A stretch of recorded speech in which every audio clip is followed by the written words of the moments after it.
Just going to go ahead and change screens here and turn the presentation over to Andrew and Carrie. Thank you very much, Heather. We'll get started here in just a minute. I'm going to start by sharing my screen though and switching over to our presentation for today.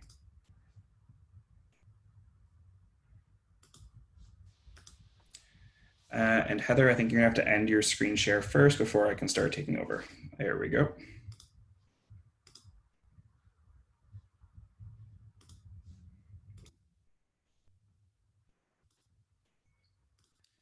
And Carrie, can you see the slide deck now?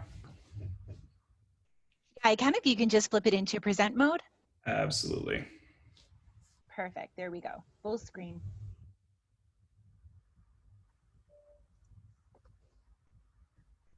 So I think what we'll do is we'll just give everyone another minute or so just to get connected with us. And so if you want to grab a coffee or a drink of water, we're going to begin in about 1 minute.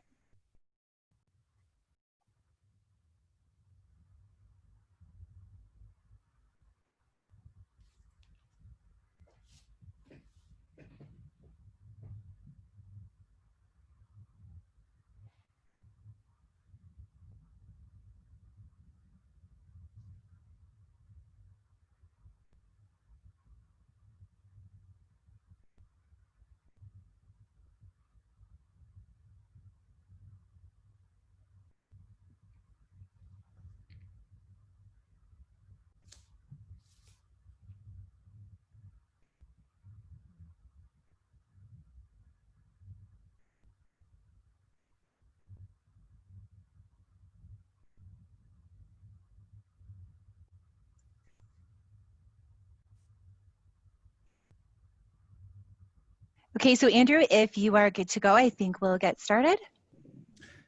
Absolutely, Carrie. Okay, wonderful. So good afternoon, everyone, and welcome to today's session on VLE 101. Before we begin, we just wanted to mention a few items.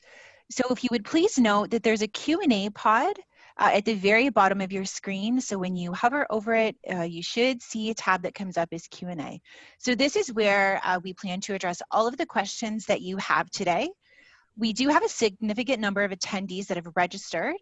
So as people join us, please bear with us as we work through these during the session. We'll also aim to save some time at the end for questions as well, and hopefully we will be able to address all of the questions that you have by the end of the session today.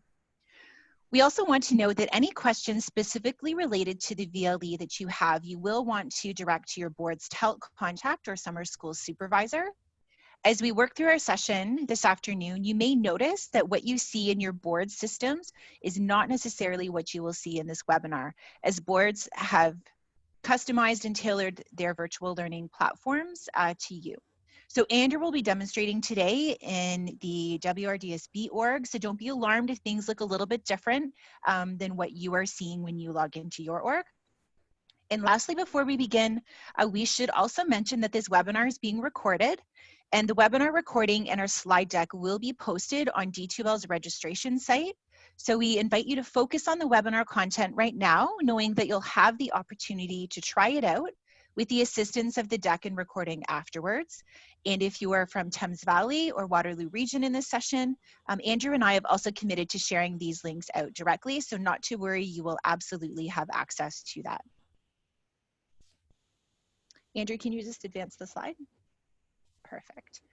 So just we want to do a few introductions before we start. So hi everyone, my name is Carrie Huffman and I'm an education officer with the Ministry of Education, seconded from the Thames Valley District School Board. So I'm a former district e-learning contact, and learning technologies coordinator, and I'm currently the online summer school coordinator with the Master in International Education. So I was an online educator and English teacher for several years prior to coming into this role. And I'm going to turn it over to Andrew now to introduce himself.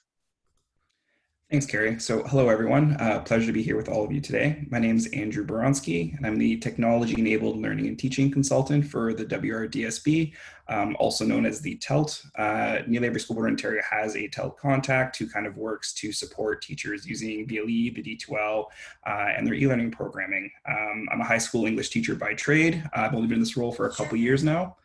And previous to that, I taught e-learning for about 6 years, I would say, in the regular school year, and for a couple summers as a summer school teacher as well. Really excited. I'll say personally, like I've been really kind of jazzed by how much the VLE has changed the past couple of years and all the features that are in there. So it's an exciting time to be jumping in teaching as an e-learning teacher right now. All right, with that being said, we've got a set number of learning goals for you today. This is a 101 session, so we really want to start off with the basics. If you're brand new to just getting started, even if you have some experience and haven't been in for a bit, there's definitely some good tips and tricks here. And before we get through this, all of us will highlight a lot of the different tools that are available to you as an educator in using the virtual learning environment. I'll speak to language very quickly because you might hear terms like VLE, which stands for Virtual Learning Environment, D2L, which is a company based in Kitchener-Waterloo that supplies the platform, and the term Brightspace. Basically, all of these things mean the exact same thing, but the quick summary would be the virtual learning environment would be what's been purchased by the Ontario Ministry of Education for K-12 public education for teachers and students to access. That tool is supplied by company D2L or Desire to Learn, and they call the platform Brightspace. So basically, those are pretty much synonymous for what we're looking at today. Our learning goals for today, and then after I've been through these, I'm actually just going to switch over into a live demonstration. We won't focus on the slide deck, but we will share the slide deck with you after the fact and make it available so you can come back to these resources. But some of the main things I'm hoping to cover and show you today. So very basic if you're brand new, even just getting started, logging into your board's VLE, and how to access your course. We're going to look at performing basic class navigation and how to activate your class. By default, in most boards, you will need to take the responsibility as a teacher to make it active, which means giving your students access to it. You will have that access, though, prior to it being active. We're going to talk about how you can personalize your homepage and nav bar. I will highlight, and as Carrie mentioned already, a lot of these things will be board dependent. Each school board in Ontario kind of gets their own instance. It's all the same, the tools are available there, but how it's organized and run board to board does vary somewhat. So some will let you personalize more than other boards will. We're going to look at kind of good ways to get started off with your class from the very beginning. So two very popular tools are the activity feed and or using announcements. We'll talk about how to use your class list and email and make contact with the students in your class simply and easily. And then we'll get a little more geeky and looking at how to manage your course content, identifying appropriate assessment tools. And then there's also a really great resource that's a how-to for everything that you could possibly want to do as an educator in the VLE. And we'll be sharing that resource with you as well and showing you how you can access it. My plan for today is to actually share a lot with you and highlight a lot of it. If you find it's a little bit too fast beginning, it's because we want to make sure you're aware of all that's available to you in this session, and highlight at the end, you'll have resources that you can access very easily afterwards that will help you navigate all that after the fact. So if you feel like you can't walk out of the session and know everything, that's normal. I'd say feel good about that and okay with that. If you're brand new, you will build the skills that you need to be successful over the next little bit. Okay. Okay, with that in mind, Carrie, I'm going to switch over to my live instance here. And if you could just let me know that you are seeing me in the WRDSB VLE right now. Yes, Andrew, we're totally seeing you. And just while you're getting set up, we just want to share a little bit how we're running today's webinar. So as Andrew mentioned, he will be demonstrating all of these tasks that you'll likely want to complete as you prepare yourself for your online course in summer school. So in the slide deck that will be shared, we've just given you some things to think about as you take these learning goals that Andrew just mentioned and really bring them to life in your summer school course. So for example, it's really important to know the tools that exist for you to use. So just make sure you're leveraging them. Things like the calendar tool, when you put it on your homepage, it will send students those front-facing reminders of upcoming due dates and tasks. And just making sure you know the supports that exist for you. So not just the board and ministry resources, but D2L's amazing help desk that is always just a phone call away. So as much as we're going to give you a lot of information today, know that you do have a ton of supports in the back end, and we'll talk about a significant one just at the end of this. So on that note, I think Andrew is ready to get started, so I'll turn it back over to you. Thanks a lot, Carrie, and please feel free to jump in at any time here with any input or suggestions as working through this. Just to let you know, kind of timing here, probably looking for the next 25 minutes or so. I'm going to just demo those learning goals that I showed you kind of step by step. Carrie will interject at possibly some times to kind of give some tips or pointers for it. And then we'll transition over in the last 10 or 15 minutes to highlighting those resources that are available to you after this presentation to support you through this whole process of being an e-learning teacher for summer school. Carrie will walk you through that, and then we'll take some time for Q&A for the last 10 or 15 minutes of this session. Okay, so the very basics here, just where do you go to get started for your boards instance? So you're gonna wanna find that URL. For us locally, it's wrdsb.elearningontario.ca, and then it will be your board email address and password for you to log in. If you're not sure how to access for your board, I'm hoping your portal will be sharing that with you very soon to get you started as a summer school teacher, and there are definitely contacts within your board for who you can reach out to get that information. Once you log in, you're going to land on something that looks very similar for this. As we've noted, this is the WRDSB version of the VLE. It's all using D2L, so there's definitely a common look and feel to it, but boards customized to kind of suit their own purposes and needs. A few things for just basic navigation as you land on the home page. So I'm not in my course when I log in. I'm on a landing page in the virtual learning environment itself. Across the top, I'll highlight a few things here. So you'll see this clustered waffle, as some people refer to it. This is one, so you can see it pops up and says select a course. If I click to expand that, I can see the courses I have access to. I can pin them here. Again, if you're just starting off in summer school, you're probably only focusing on one course right now, but it's good to know that is there. The envelope is to access your mail. You can access subscription alerts that you're subscribed to, and we'll talk about that in a little bit. And any notifications you're getting in your role will show here. If you have anything new across any of these, you will see this little orange dot to notify you that there's something there waiting for you. So for example, if I click on my alerts, I can see alerts that I've gotten recently from the classes that I'm tied to. Okay. You'll also see your profile up here, and I would recommend you click onto this and click on your profile if you're just starting off. There's a lot of in here. I wouldn't suggest you go through most of this, but it is a nice idea for you to upload a picture. And I always encourage my students to upload a picture too. When you're working in that distance learning space or via full e-learning, it's nice to have a sense for each other. Even if you don't want to upload a picture of yourself, even something to represent you is just a nice way to kind of differentiate each other in the class instead of having a blank icon there for you. Also via your profile, you'll see a few other options here. Notifications, I'll click on this very quickly. So you can set your settings in this for how you're being notified. It should be pulling your board email address across from this. It does highlight to you the Pulse app. So this is supplied by D2L. It can be downloaded to iOS or Android for free. It might be worthwhile highlighting this to your students because it gives them another access point for how they can access your course quickly and easily. And one of the things I loved about as an e-learning teacher is as I posted notifications or announcements in the class, they would get that notification on their phone and be aware of it. And it's a quick and easy way for students to access some of your course content as well. Scrolling down here, you can also set up how you want to receive notifications. Keep in mind, these are for notifications going outside of the virtual learning environment. You will see your notifications for these up here. But if you want to also be notified by email or even via text message if you wanted, you can choose to subscribe to those things and customize your notifications down here. Scrolling it back to the top and my profile again, I also recommend that you at some point check out your account settings there. So that's the basics of just kind of like my profile and setup here. You also see your settings here to access various settings there. To navigate back to the virtual learning environment homepage for your board at any point in time, you're just going to scroll over to the left here and you'll see a little house in the top left-hand corner. Clicking that will bring you right back to that homepage in your board instance. Next thing I'll highlight is what you'll see what we call the nav bar across the top. Depending on your class or org setup, these may either be pictorial or visual icons like you see here, or it could just be a smaller nav bar of text. Those are various links and things for you to access for your board specifically. Scrolling down now, and probably the space where you're going to spend most of your time is going to be most of interest to you is going to be my courses. If you're curious, this looks the same for your students as well. And these will be the courses that you're enrolled in, either as a teacher or if there's something you're also enrolled in your board as a student, how you can access these here. Via the three little dots, you can look up course offering information, look at change the image for this, and then you can pin or unpin, which will keep it at the top of your courses here.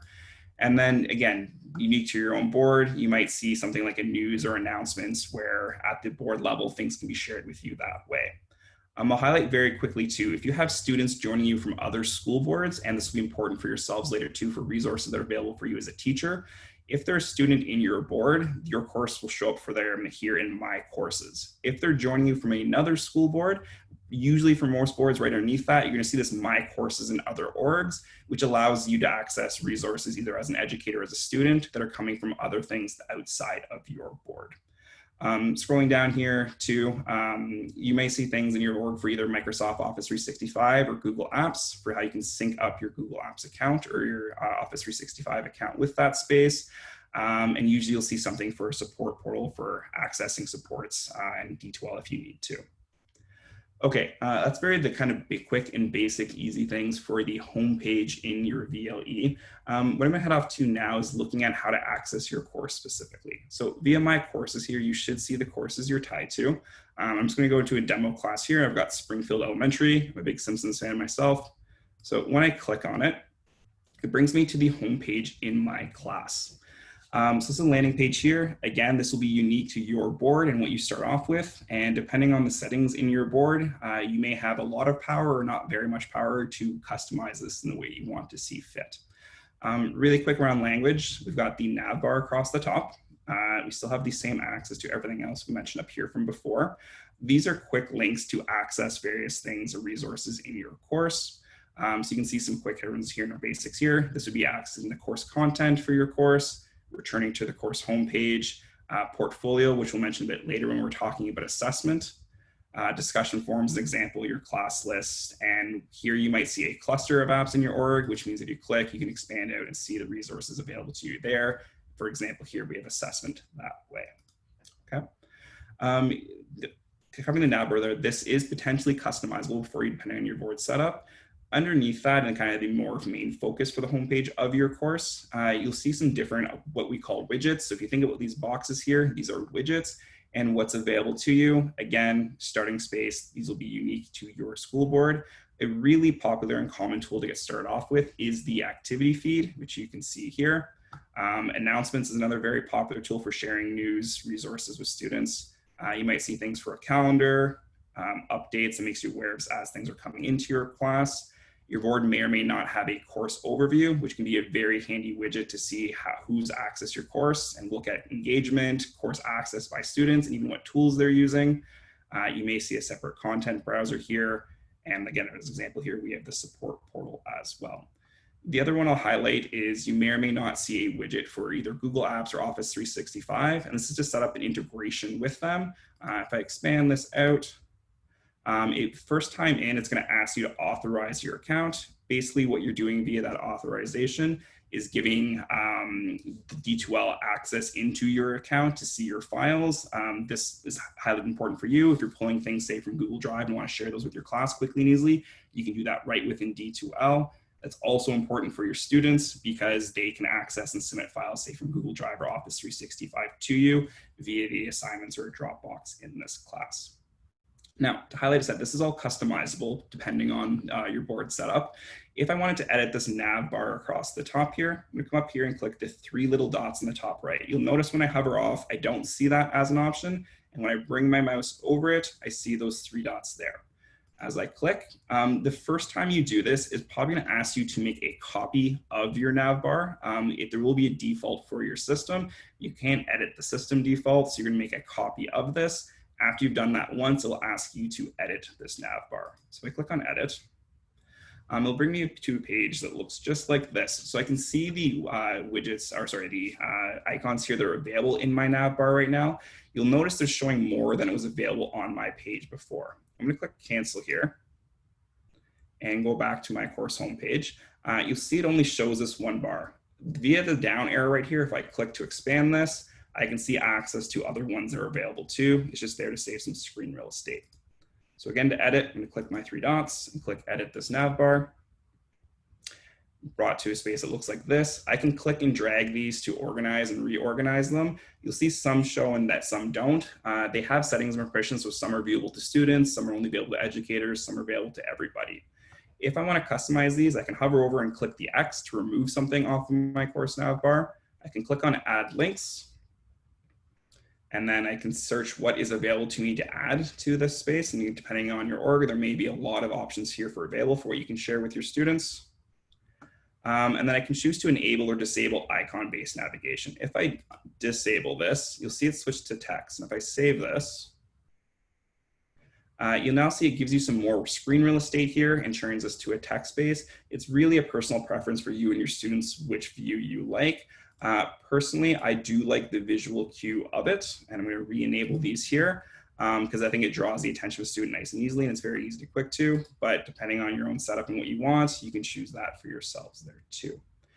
That takes care of the nav bar. If you want to edit the widgets or what's available and how these things look for your homepage, what you're going to do is either go to, depending on your org, either what's called edit course or course admin, often highlighted by this little person with a gear icon. By clicking here, you'll see a lot of things that are available to you via the course admin. We're going to focus on our homepage here.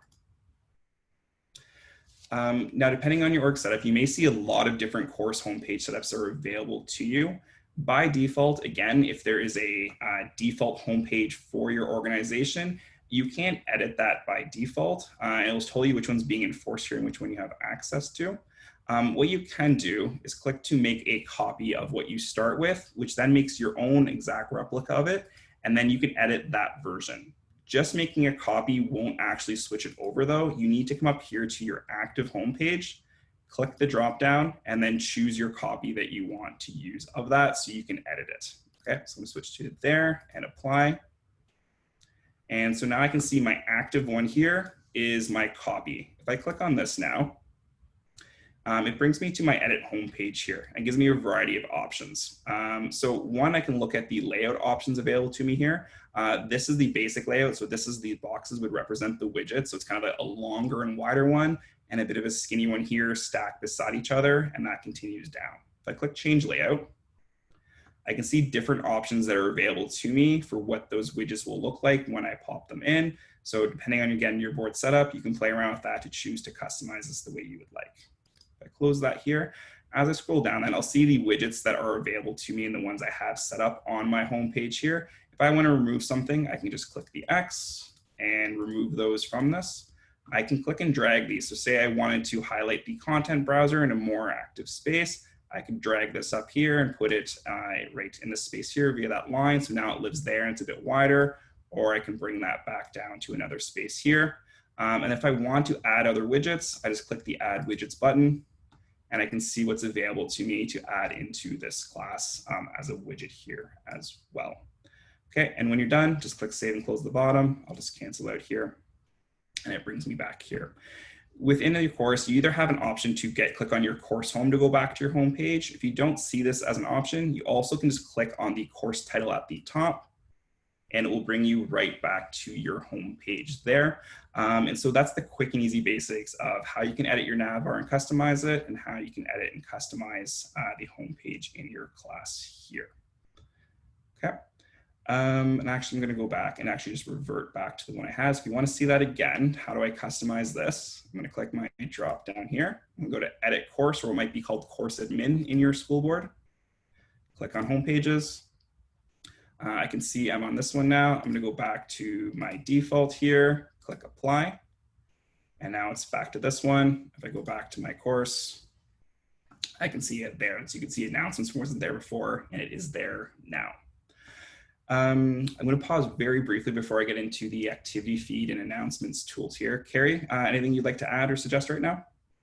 Yeah, I think just the important thing to remember is to make it simple, right? I mean, this is the first thing that students see when they come into your course. So if you have a really simplified homepage, it's easy to streamline sort of where you want them to go. And if you have a simplified nav bar, the same thing kind of goes. And the nice thing is, as Andrew mentioned, if this is turned on in your board, you can kind of add and remove tools when needed. So if you don't have a quiz right away, that could be pretty overwhelming for some students. So maybe take the quizzes one off and then bring it back or add it to the nav bar when they need it. But I think the thing to remember here is kind of simple is best, especially for those new users coming in. So maybe think about that as you're setting up your homepage and your nav bar as well. Perfect. Thanks a lot, Carrie, and great points. Totally agree. Next I'm going to highlight for you then is basically how, okay, I've got the setup. This is where I want things to live at the start. How do I start engaging with my students, making them aware of things, sharing resources with them? The two most common ways to do this in the VLE are via the widgets for the activity feed, which you can see here, and the announcements tool. Again, I'd like to say there's really no right or wrong, but it's really personal preference. There is an overlap between these tools in a lot of ways, but they also do have different and separate functionality. Some teachers like to use one or the other. Some teachers use them in combination. So I'm just going to quickly here and highlight what you can do with them, and then you can leave it up to you to decide what's the best setup and what tool do you want to use. So via the activity feed here, if you're used to Google Classroom, in a lot of ways, activity feed functions very similar to the way Google Classroom does. If I click on create post, I get a text box here. Now, you'll see two options across the top. I can use the activity feed to post a message out to my class, or I can use it to post an assignment out to my class. Focusing on the message here, I'm just gonna type in, welcome everyone. And then this is a very basic text editor for this text box. I've got options for bold, underline, italics, a few formatting options, and I can add in an emoji in here too if I want. So there's that there. So it's a quick, easy way just to share something from a student perspective, and I'll highlight how you can kind of get that student perspective here in a moment. It's just going to live here and they'll see it very similar to the way you see it when it's posted. He then has the option as an educator to allow or disable comments. So for this post, if I uncheck this, it's just there, it's static for the students to see. If I enable it, it allows students to ask questions or respond or share their thinking about that. Again, total personal preference. Now via this, again, that's the quick and easy piece, but it's a really powerful tool. And the power of activity feed really comes with this little paperclip option down here in the left. If I click attach, I get options to upload a file. So I can just take anything off of my computer, PDF, PowerPoint, image, video, whatever you want, and upload that file here.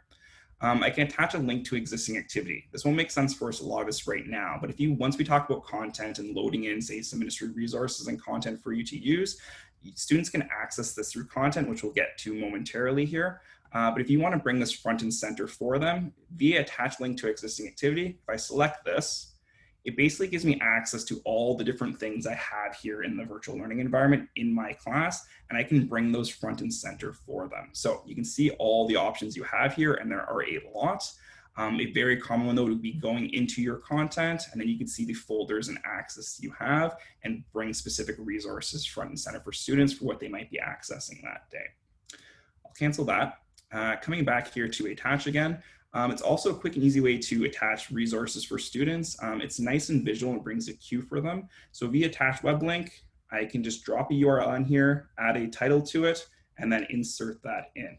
As a quick example, if I jump over to the CBC here, say I wanted to share this website with my students and this article. If I just grab the link to it and come back to here via attach link, I'm just going to drop the URL in, and then I can add my own title to this. Say, check this out, and click insert.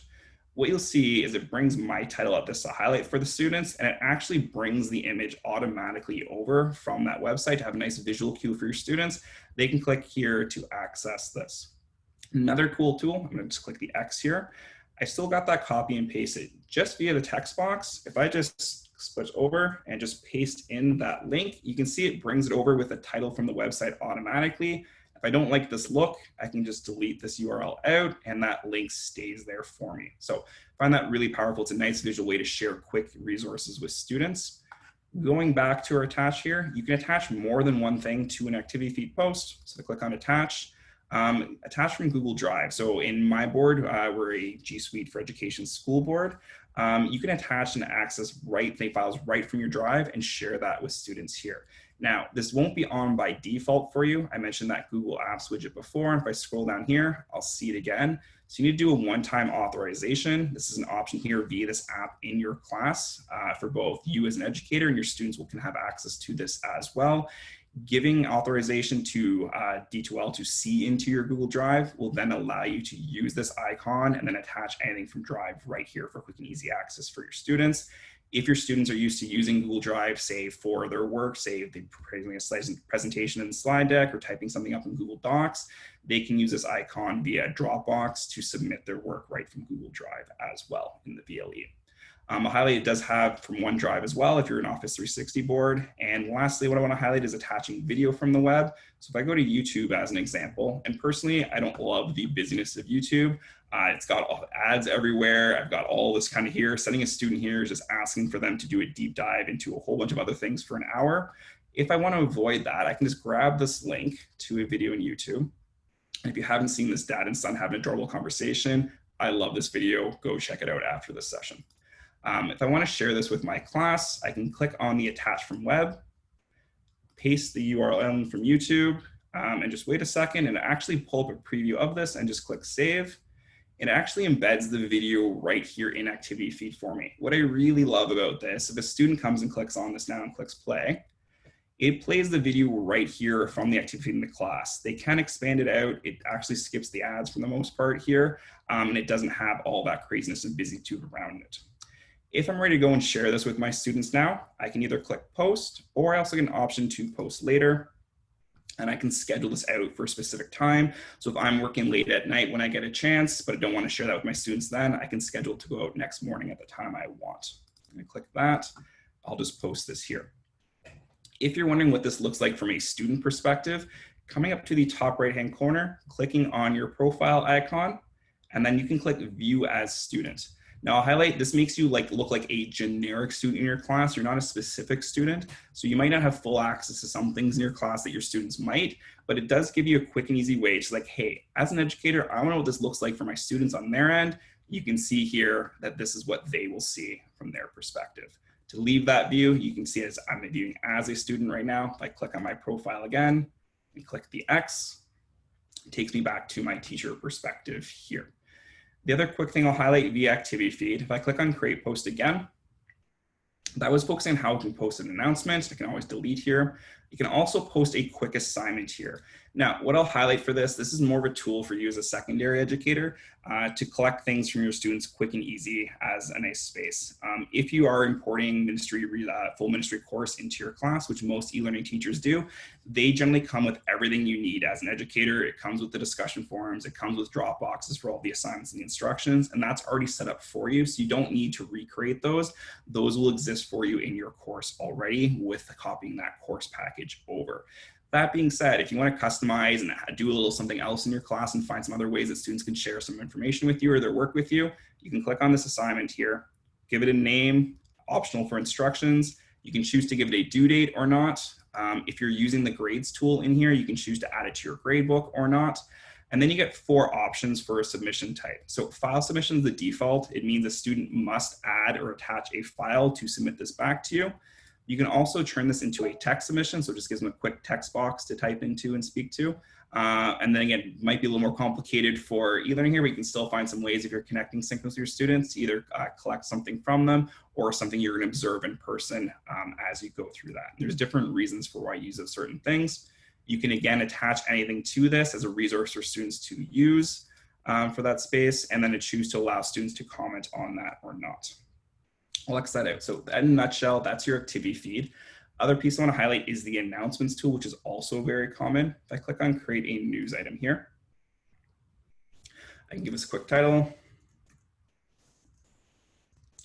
And then basically you get a text editor here, very similar to what you might see in Microsoft Office or Google Docs. You've got lots of options for formatting here. You can see you have a lot more options than you had in activity feed. The 2 main things I want to highlight in here, because we're all familiar with a text editor at this point, are the icons up the top. So I can add images in here, I can hyperlink things, but what I want to focus on is this play button in the far left, which says insert stuff. Via this button, I can see a lot of different ways I can insert things into this. So again, I can grab files off my computer. You can see YouTube videos, embed things from Flickr, embed codes, if you're familiar with that. What I want to focus on for this, and this is kind of unique and different from activity feed, is this add video note option. So video note's a tool that's built into the VLE. The first time you're using it, you're going to ask if it's going to allow you to use your mic and camera. So I'm going to click allow there.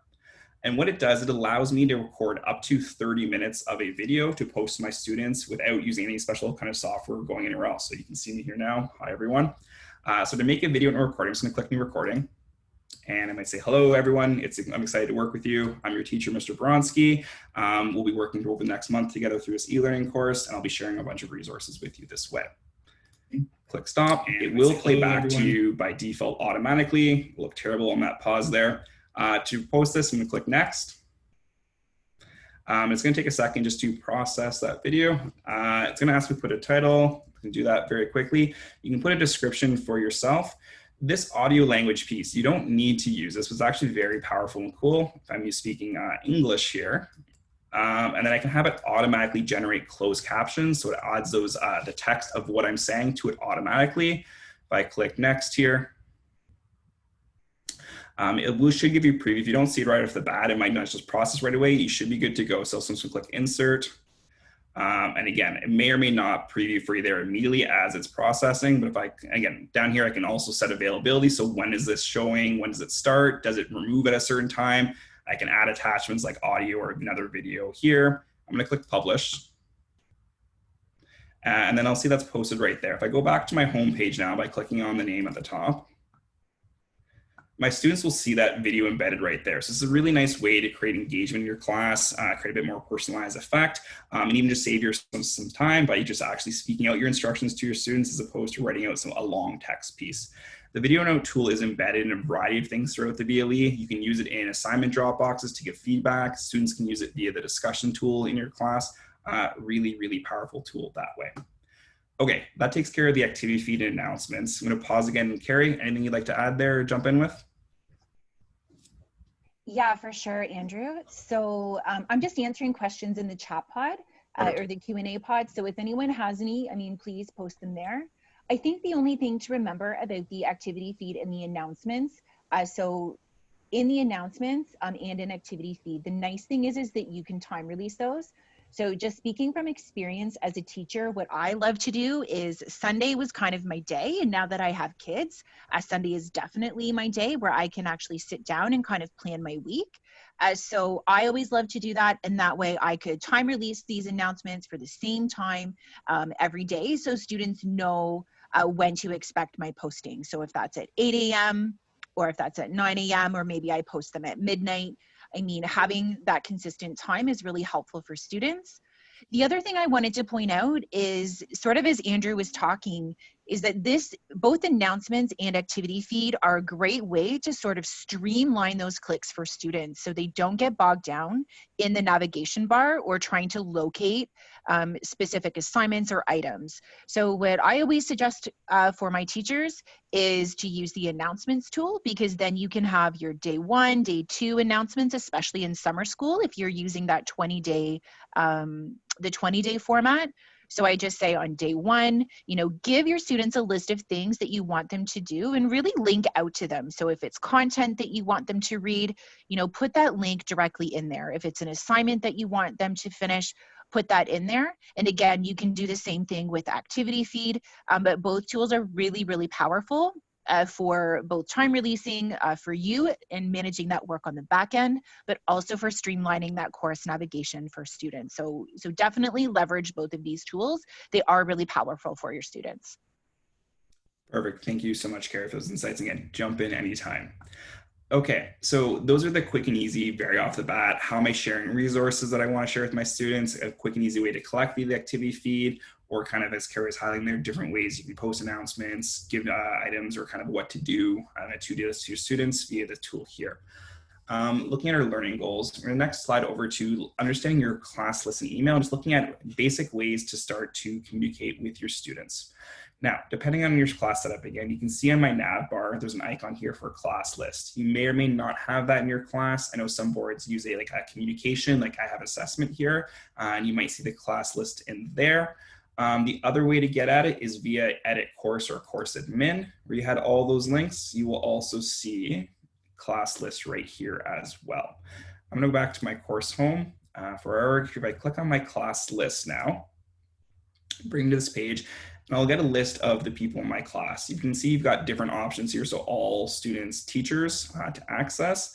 And it gives you some valuable information right off the start here via your class list. So you can see their role in the classroom, and you can see the last access date. This is really a great place just to get a quick snapshot of how your students are doing and are actually even logging into the course or not, and keeping pace of that. So if you see someone in summer school, again, every day is close to a week of school almost. It's important to keep an eye on this and definitely reach out to students who you haven't had log into your course for a bit. To get even kind of more granular though, you can actually get really, really valuable data by using the VLE with your students. So if I go down to Bart here, if I click the little drop down beside his name, I'll see some other email options here. So I can send Bart an email directly. Depending on your setup in your board, you actually might be able to impersonate that student and function as them to see what they're doing.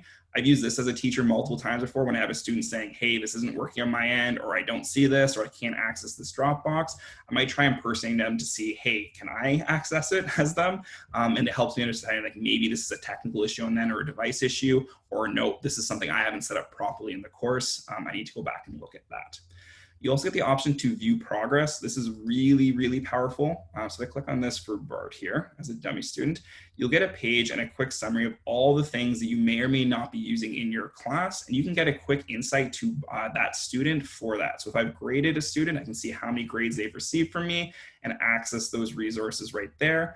You can track and curriculum expectations here. So I click on that. I'm getting a quick dashboard to see how the student is progressing, how they've been assessed on those things via the assessment tools available to me. If I drop back here, for content, have they accessed the resources available to them in the course and how much time are they spending there? Are they participating in discussions? What assignments have they submitted or not? Quizzes, checklists. Again, you get a whole bunch of valuable information and their course access. How often have they accessed the course and their login history? So really, really powerful via the class list. Just find that information on a student. And just from a basic communication standpoint, to email someone, if I want to send an eBart an email, if I just click on his name, it will take me to the email within the VLE. Now, depending on how your org has email set up, there's a few different ways. There is an email tool built into the virtual learning environment that just may live and exist only in there. That's how we have it in WRDSB. Some have a kind of a mail forwarding system set up that you might be able to start an email here, but then it gets forwarded to their board email address. It's important to be aware of that for your organization and also for your out of board students potentially, just to make sure, are they actually getting in? How do they access email or not? Because you can see this one is unique to eLearning Ontario. This is not our board email address. It only lives in the virtual learning environment itself. Via email, again, very standard subject, body, you can attach things to it and send that off via the top left here, save as a draft. I'm going to cancel that. To see your emails, you can access it from up here as well. And you'll get notifications when you have new emails coming in from students that you can access via the email tool at the top. Okay, that's the basics for class list and email. Next thing I want to highlight, again, going to my course home, clicking on the course name at the top, and coming back to my homepage is content, where you're going to spend a lot of time in your course. If I click on the content tool here, now, depending on your board setup, they may actually import your content right over for you. So the Ministry of Education has published over 100 full course packages for courses. They can be used for blended learning or face-to-face classrooms throughout the year. And for most boards, it's the focus of our e-learning classes. So it's nice for you as a teacher to know that you don't have to reinvent the wheel and kind of figure things out. If you just get a new course you're doing for the first time online, there's a full course package that can be imported for you. Some boards will set that up automatically, so it's just there, and when you come in, you'll see it. Some you might have to connect with someone to have it added in for you, and some will have a process for you to go and add it yourself, okay? Really quickly, I'll just highlight if you need to add it yourself, or if you've taught the course previously and want to bring it over, again, depending on how your board has this set up. If I click my drop down here and go to edit course, or course admin in your board potentially, you'll see an option here to import, export, or copy components. If I click that, you have some different options here. And again, this will really be unique to kind of your board and how they want you to access and how they have this set up. But I can go search for offering here. Most boards have it set up. You can't just search generically for any course and find it there. You need a TELT or an administrator on your side to help you for courses you've never done before. But you can search out a course if you've taught it previously, add it, and then copy resources over from it. So I'm not going to spend a lot of time there because it's going to be unique board to board, but I do want to highlight for you as you're coming in, there are full course packages that are available to you to use in your class. And so you're not starting from scratch. That being said, once you import it in, you can customize and edit however you want, and also very easily add your own resources in lots of different powerful ways. One thing I think is really important to highlight here is this little visible button. Okay, if I uncheck it, what you're going to see over this unit bar here is a little line with an eye through it. When I hover over it, you can see it's hidden from students. So I can see this right now as an educator, but if my students came to this page, they would not be able to see this and anything that would be under this unit or with this as subfolders. Okay, so you can build things out. Some teachers choose to leave their whole course open from the start. Some teachers might choose, I'm just going to show unit 1 to students, keep an eye on their progress, and choose to hide other things from them right now. Totally up to you for how you want to navigate that, but just to toggle that on and off via here. If you want to add something yourself, start with via new unit, just give it a title, and you can put a quick description or add any kind of multimedia you want via the toolbar here to that. I'll click save. Via this unit now, I've got 2 options. I can click add existing or create new. Via add existing, I can attach things from my Google Drive or my OneDrive, build out an assignment Dropbox right here, create a discussion forum, start a quiz, create a checklist, and get geek into other tools, or I can just drag and drop if I have a PDF or PowerPoint or other file on my computer, just drop that in and upload it here. The other option you have with via create new. New lesson would be kind of basically just think of it as a subfolder in your class to add resources in. HTML document sounds intimidating, but really think of it like a blank Word document. So you open this up, give it a title, and again, you've got a bunch of resources here for ways to share with students. You can add images, insert media via a whole bunch of tools. You can see the video note there again, embed YouTube videos, add embed codes, potentially access Learn 360 videos from that database and share with your students. So lots of good ways to build in there. And again, attaching web links and pull in other things that you can create from scratch too. So I won't spend too much time here. Once you do have a page, if you're looking for ways to edit it, depending on when the content was published by the ministry, there's probably a few ways to go at it. You may see a unit at the bottom once it's been imported in that says like edit course here.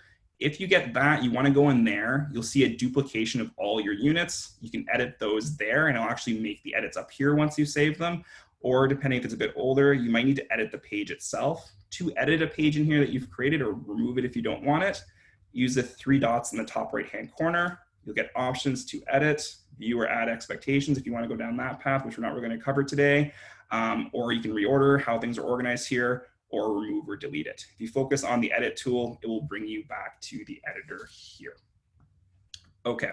Want to make sure we get a chance to highlight the resources here and take some time for questions. So that's content in a nutshell. Again, probably want to make sure you're getting the course resources copied over into your shell for you if it's not done by default, and finding the contact on your board who can support you with that. And then once it's there, you can choose to hide things or unhide things from students, add in your own activities here, or edit and customize what's available in your content available to you. Going back to my course home one more time, the last thing I want to highlight for you is not going to be a focus for this session, but there are a ton of fantastic and phenomenal assessment tools. I think this is where D2L and the virtual learning environment has really shined and made some really great improvements the past couple of years. There are other sessions next week on Tuesday and Thursday, and we'll share those out. So you need access to know how to use some of these different tools. You could spend a lot of time on any of them individually, but I just want to highlight what is available to you. Again, depending on your board setup, you may see these in different ways. In WRSP, we have this assessment button here, and you can see different options here.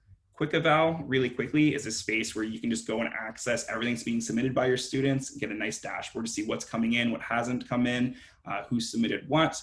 Have you given feedback to people? Have you published that feedback back to them or not? Via the assignments, or it may say Dropbox in your organization, you can create an assignment here, or if you've imported that ministry course over, if it's been imported for you, you will see all the Dropboxes for your course there. If you're brand new to e-learning, one thing I want to highlight for all of you, sometimes you're going to go in here, you might see like 40 or 50 Dropboxes and be like overwhelmed and think to yourself, what the heck? Like, I only formally assessed 12 or 15 things. This course is asking me to assess and give feedback on 40 or 50 things. What is going on? Who designed this course? Keep in mind with e-learning, the difference from your face-to-face classroom is you see your students in your face-to-face classroom every day. You're aware of what they're doing in the working class. You have a chance to observe all of that in the classroom. You don't get that opportunity as much in your e-learning classes. So basically, if a student does anything in the e-learning course, often there's this Dropbox for them to submit that work for you. I'd encourage you to think about and looking at the assessments in your course and decide what you want to treat as formative, what you want to treat as observational or conversational, and what do you want to choose to more formally assess, and thinking about how you're going to navigate that. I know a lot of teachers start off and feel like they're overwhelmed trying to assess all 50 things. Don't feel that. Use your professional judgment and think about what is your key components for this class. What do you want to keep? What do you not? And just be clear with your students what you're formally assessing and what you're treating as more as observational or conversational. There is a built-in grades tool, so you can actually run your full grade book in here and associate that with your Dropbox. Via the rubrics tool, some of the courses do come over with rubrics copied over for you to use and attach to a Dropbox here. You can also quickly, easily create rubrics yourself and attach them to your Dropboxes. Via the quizzes tool, you can put nice either formative or summative quizzes in here. I mentioned class progress before. You can see how your class is progressing through the class. Via the groups tool, you can create subgroups for students and personalize and differentiate who's seeing what and how they're accessing things. I won't even mention the awards tool right now, but you can kind of gamify things a little bit. You can run surveys and also help support students doing self-assessments for their class. I know those are very quick, and again, I could spend probably half an hour on each of these tools individually. There are lots of great resources out there, and Carrie is going to be sharing some ways for you to learn more about that and kind of do some self-learning in that space. So with all that being said, I want to wrap up this demo piece. Carrie, anything you want to add to this piece? Or if not, I'll stop sharing my screen and let you take over and show people how they can access some resources that will kind of cover all of this for them again and show them other ways they can access things. Yeah, no, that's great, Andrew. So if you stop sharing, I will share my screen. So just a few things to mention that Andrew went through. So I think the key thing is when you're planning your content is just to make sure, and I always go back to this, but kind of that calendar piece, right? So let me just quickly go into present mode. So when you are planning your course, plan it for those 20 days. Keep in mind that the courses that you have do meet the ministry expectations, but they often meet them more than once. So it isn't about, making sure that you mark every single assignment that's in there. I always encourage teachers in our summer school program to, pick what's important. You need to assess on the overall expectations, but the specifics you just need to address. So really having students focus on key assignments and key learning tasks, and using some of those other ones as sort of that formative or diagnostic, and providing them with descriptive feedback that they can apply to those final tasks that you will be evaluating. So really important. Two other things before we go into the resources is just to remember to always check the links in your course. So some of these courses were created, recently, some of them a few years ago. So always check your links to make sure that they don't lead to just some questionable sites. We've had that happen. So please make sure you do that. And always feel free to update the content. So as much as these courses are put together by OCT teachers, I know Andrew and I have worked together on courses, and they take a long time, but this is from the perspective of a group of essentially 10 teachers. So as much as they're amazing, you may want to add your own resources to it. So I was answering some questions in the chat and some really fantastic ideas. So maybe you want to create your own instructional videos and put them into the content. And that makes it so easy to copy over if you teach the course again. Maybe updating some links. So if it's an older course and you have a much better article, absolutely do that. Update those links and even add your own flavor, right? I mean, you're the teacher of the course. You want your personality and your teaching style to come out. So all of the courses that you get are editable. I know it's so compact in summer and you don't have a ton of time to set up your course. But if you're sitting down on your Sunday and thinking, oh, maybe I'll add a few things, it is always a great idea. So I think on that note, Andrew, can you just confirm you can see the slide deck? I can indeed, Carrie, looking good. Perfect. So just wanted to highlight before we leave this session and stop and have some time to answer just some remaining questions that you might have. So there is a resource that was put out by the Ministry of Education, and it is called Summer School in the VLE. And I've put a screen capture here for you so that you can see a little bit about what this looks like. I do see some teachers from my board in here, so you will have access to this course. I enrolled you last night. So this might look familiar if you've had a chance to take it in. If you are from a different school board and this is a resource you would like to use, You can self-register for this in eCommunity. So if you don't have access to eCommunity and have no idea what I'm talking about, please make sure that you connect with the TEL contact in your board or your summer school supervisor. This is absolutely a resource that you can take a look at. And this is what it looks like. So essentially what it does is it walks you through a lot of what Andrew spoke about today, but in a little bit more detail. In this resource, there are tutorials and step-by-step instructions, as well as some of those, tips and tricks and things to think about, as I've mentioned, and are also included in the slide deck. So all of those ideas are included in this resource if you wanted to take a look. I'm just going to advance. So in this resource are just some top things teachers need to know. So it is set up like this. So the first part of it goes through structuring your online course. So thinking about those 20 lessons, thinking about customizing your homepage and navbar, as Andrew mentioned, and then it goes through a list of tasks that you want to make sure are complete before the first day of classes. So thinking about course activation, orientation materials, creating those announcements. Andrew did a fantastic job of walking you through all of that. But again, this resource will give you those additional resources and additional things to think about. Also, there in this resource are modules about communicating with parents and students, notably how email and notifications work.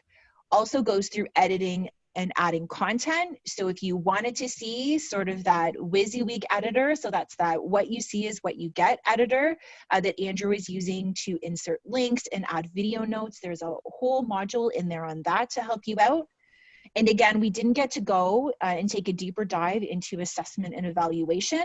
But as Andrew mentioned, I'm actually running a grade session next week. So feel free to join me on Tuesday if you like, and I will walk you through that. There's also some other really fantastic sessions that you may want to sign up for and join. We've got really great educators and TEL contacts from across the province who are delivering those. So definitely join us.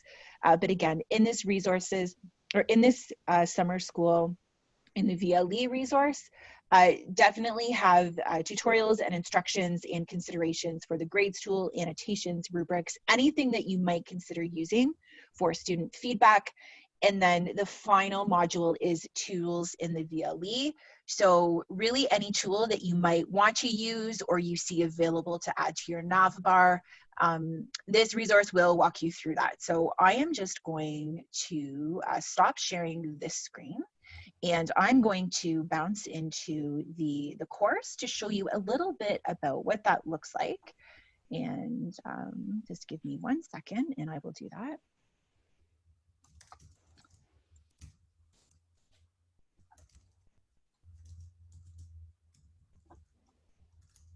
So here's what that resource looks like. So when you log in, you should see summer school in the VLE. There is a module that says start here. So what that does is it just provides you with an overview of the resource, some of the topics that are covered, as well as about getting technical support. So if you aren't sure who your TEL contact or your DELC is, I apologize for the lack of screenshots. I'm just in Chrome. But you can go there, you can find your TEL contact that will direct you right to them, especially if you have specific questions about the VLE or Brightspace. But again, as I mentioned, so all of those topics for structuring your online course, so how to organize your content, creating your announcements, setting up your calendar, customizing your homepage, there are very specific instructions in here. So for example, we talk about summer school being on that lessons-based register, and it's usually 20 days. So thinking about dividing up the content of your course and those assignments accordingly. So we just have here some tips for organizing your content, as well as some additional resources. So these resources might be the webinars that were delivered in the last few months by the ministry. It could be some D2L resources or some ministry created ones, but lots of things here to walk you through. So again, announcements and activity feed.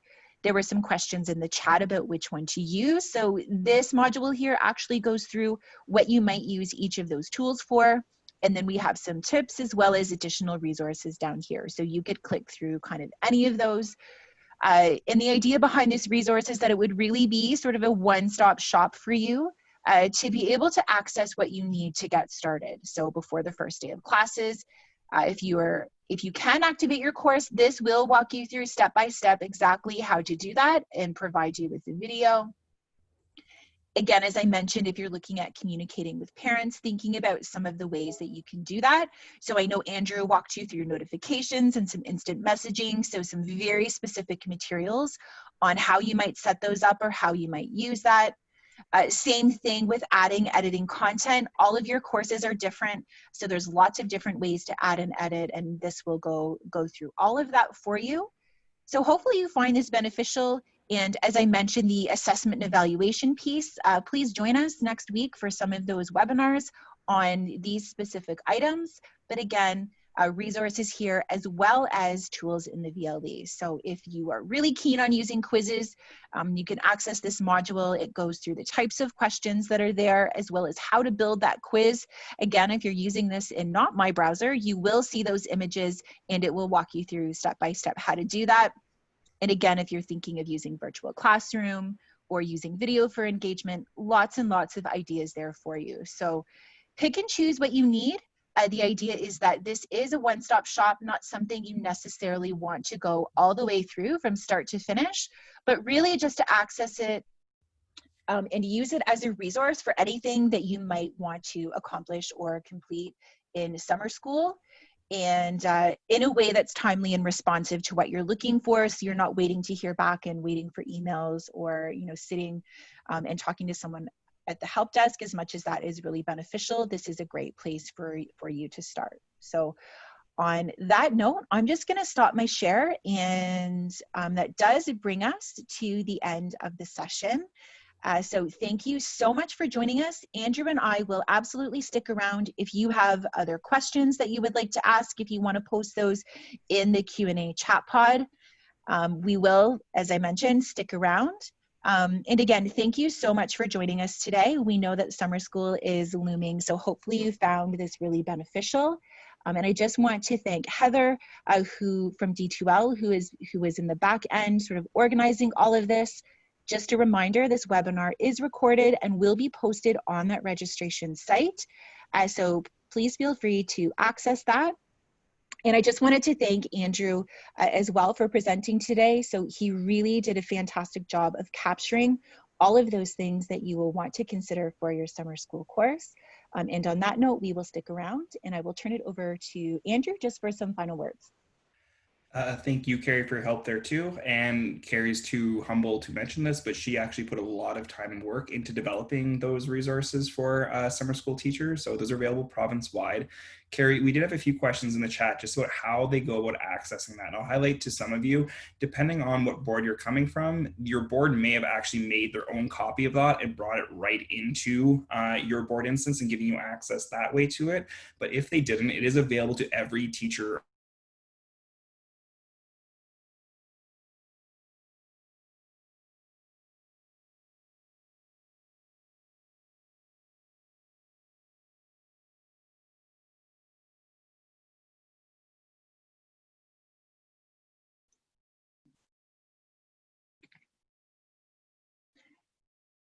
So I think we lost Andrew's audio, but what I will do is I see some questions still lingering in the Q&A chat pod.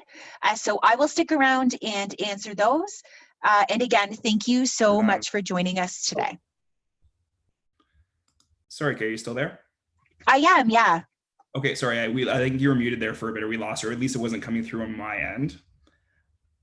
And it might be on my end here. Can you just speak to, if you haven't already again, how people can access that e-community resource if they don't see it in their org?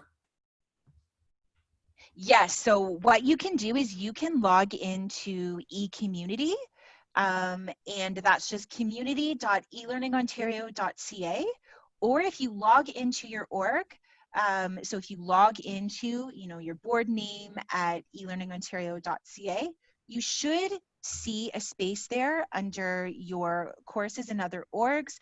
eCommunity should be a link there. So you can go there and then you can just actually self-register for this summer school in the VLE resource. Perfect. Thank you, Carrie, for highlighting that. And yeah, it's an awesome resource. I've been looking through it, and it's really a one-stop shop for educators to know how they could do literally everything with great information, quick demo videos. So I highly recommend checking out, even if your org has it and has copied it in for you, or via that widget on your board homepage, the My Courses and Other Orgs. You should see e-community there. And as Carrie mentioned, you'll see a button when you go to it in the top left that says self-registration. Click that, and then you'll see the summer school course there. You can just register yourself into it. And then in future, you'll be able to access it via that widget in your homepage on your boards portal, via the mycourseanother.org to go right into it. And I'll say that, Carrie, again, kudos to you. Thank you to all of you for joining us. Best of luck with your e-learning journey this summer, whether you're new or experienced. It's an exciting space. And me personally, I've become such a huge fan of the virtual learning environment in Brightspace, and all that you can do for your students, both via e-learning and for your regular face-to-face classrooms, if we hopefully get back to that in September. So thanks for joining. If you do have any other questions, please feel free to drop in the Q&A, and Carrie and I will speak to them there. Oh, and one other one I'll highlight, I did see people asking about access to this, either the slide deck or the recording of this presentation via the registration page. D2L will be going ahead and adding resources and links there. So I'd give it a couple days potentially, just so they have some time to go through this recording and get that up. But if you come back to the registration page for this, you will see the links for both the recording to this session and the slide deck for it there soon.